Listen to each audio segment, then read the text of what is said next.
اللہ اللہ اللہ اللہ۔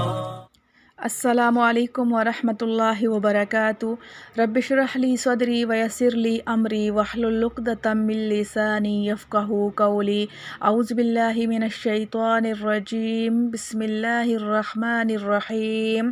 یا ایہا الذین آمنوا ان تطیعوا الذین کفروا، اے ایمان والو اگر تم کہا مانو گے کافروں کا، یردوکم علی اعقابکم فتنقلبوا خاسرین، تو وہ تم کو پھیر دیں گے الٹے پاؤں، پھر جا پڑو گے تم نقصان میں۔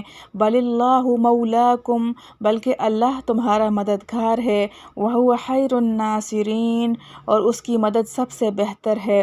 خلاصہ تفسیر۔ ربط آیات: غزوہ احد میں مسلمانوں کی عارضی شکست اور رسول اللہ صلی اللہ علیہ وسلم کی وفات کی افواہ گرم ہونے پر منافقین نے جب جنگ کا پانسا پلٹتے ہوئے دیکھا تو شرارت کا موقع مل گیا۔ مسلمانوں سے کہنے لگے کہ جب آپ صلی اللہ علیہ وسلم ہی نہ رہے تو ہم اپنا ہی دین کیوں نہ اختیار کر لیں جس سے سارے جھگڑے مٹ جائیں۔ اس سے منافقین کی خباثت اور مسلمانوں کا بدخواہ دشمن ہونا ظاہر ہے۔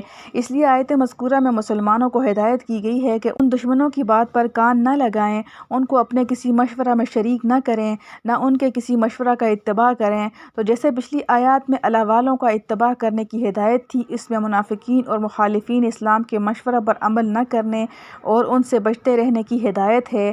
خلاصہ تفسیر یہ ہے، اے ایمان والو اگر تم کہنا مانو گے کافروں کا تو وہ تم کو کفر کی طرف الٹا پھیر دیں گے۔ مطلب یہ کہ ان لوگوں کا اصل مقصد مسلمانوں کو ان کے دین سے ہٹانا اور بدگمان کرنا ہے، جس کو کبھی صراحتاً بھی کہہ دیتے ہیں اور کبھی صاف نہیں کہتے مگر انداز ایسا ڈالتے ہیں کہ رفتہ رفتہ ان کے دل سے اسلام کی عظمت و محبت کم ہوتی چلی جائے۔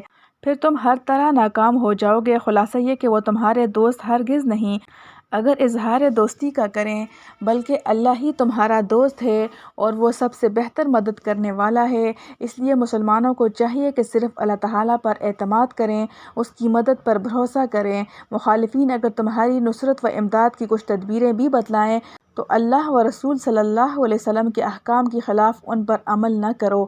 الحمدللہ حمدا کثیرا طیبا مبارکا فیہ کما یحب ربنا ویرضی۔ ربنا هب لنا من ازواجنا وذریاتنا قرۃ اعین واجعلنا للمتقین اماما۔ اللہم احسن عاقبتنا فی الامور کلها واجرنا من خزی الدنیا وعذاب الآخرہ۔